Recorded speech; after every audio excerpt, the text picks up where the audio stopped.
All India postal employees union postman व MTS Mumbai पश्चिम विभाग शाखेच्या वतीने संयुक्ताने टपाल कर्मचाऱ्यांच्या विविध मागण्यांसंदर्भात एकदिवसीय देशव्यापी संप।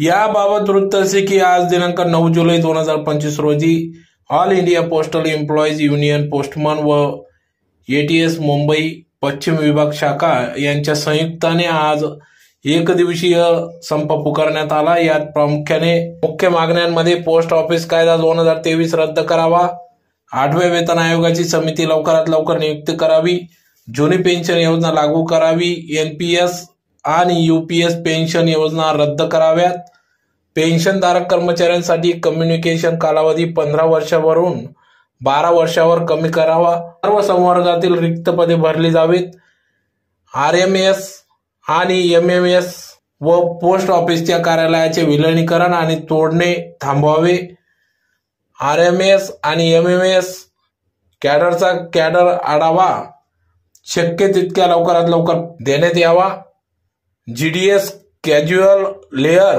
व अर्धवेळ कर्मचाऱ्यांना केंद्र सरकार कर्मचाऱ्यांनी इतकेच कामांसाठी समान वेतन दिले जावेत, कंत्राटी पद्धतीद्वारे होणारे आरटीएन बंद करावे आणि एमएमएस मेल वाहनाद्वारे टपाल विभागाशी टपालाची देवाणघेवाण करण्यात यावी, कोविड महामारी दरम्यान जिथे जिथे आरएमएस कार्यालय विभाग बंद होते तेथे ते पुन्हा सुरू करण्यात यावे, 18 महिन्याचा गोठवलेला डीए त्वरित देण्यात यावा, आयडीसी आणि सेंट्रलाइज डिलिव्हरी बंद करा, अशा विविध मागण्या घेत आज all India postal employees union postman व एटीएस मुंबई पश्चिम विभाग शाखेच्या वतीने संयुक्ताने सदर या ठिकाणी एकदिवसीय संप पुकारण्यात आला।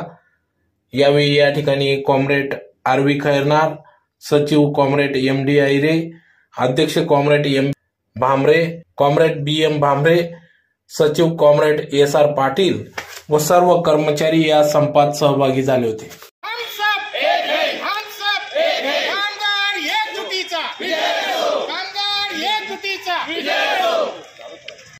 हमारी मांगे पूरी करो, असा कसा देखते असा कसा देखते अखिल भारतीय पोस्टल कर्मचारी संघटनेचा, अखिल भारतीय ग्रामीण डाक कर्मचारी संघटनेचा, पोस्टमॅन संघटनेचा, जीडीएस संघटनेचा, ग्रुप डी संघटनेचा, हम सब एक है। हम एमडी आयरे सर्कल सेक्रेटरी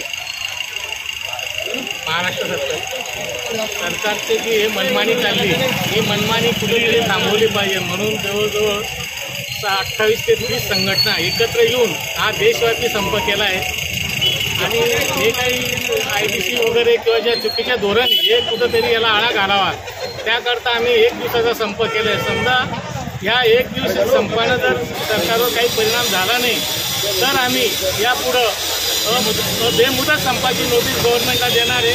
म्हणून सरकारनं या गोष्टीकडे गंभीर्यानं लक्ष द्यावा आणि आमच्या ज्या काही डिमांड आहे किंवा आमच्यावर जो काही अन्याय आहे तो ग्रामीण भाग असो किंवा शहरी भाग असो त्याच्यावर जे काही ते चुकीचे धोरण चालले ते थांबवावे आणि जर नाही थांबवल्यास आम्ही तीव्र आंदोलन किंवा पुढच्या वेळा बेमुदत संपाची नोटीस पण गव्हर्नमेंटला देणार आहे याची सविस्तर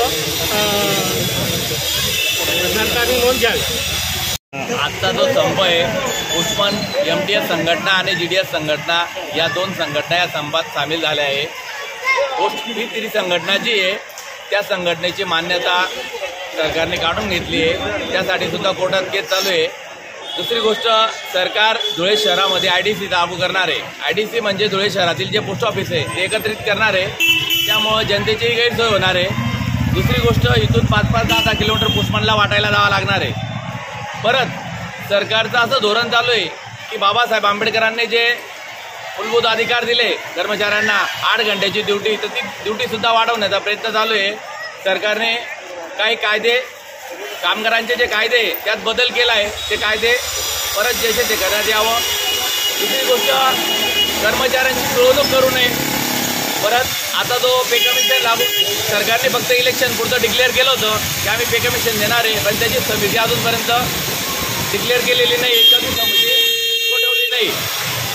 8व्या वेतनमधली. परत कर्मचाऱ्यांना गव्हर्नमेंटचं असं प्रयत्न चालू आहे की भरती करायची नाही आणि कॉन्ट्रॅक्ट बेसिसवर कामं करून घ्यायचे बुवा.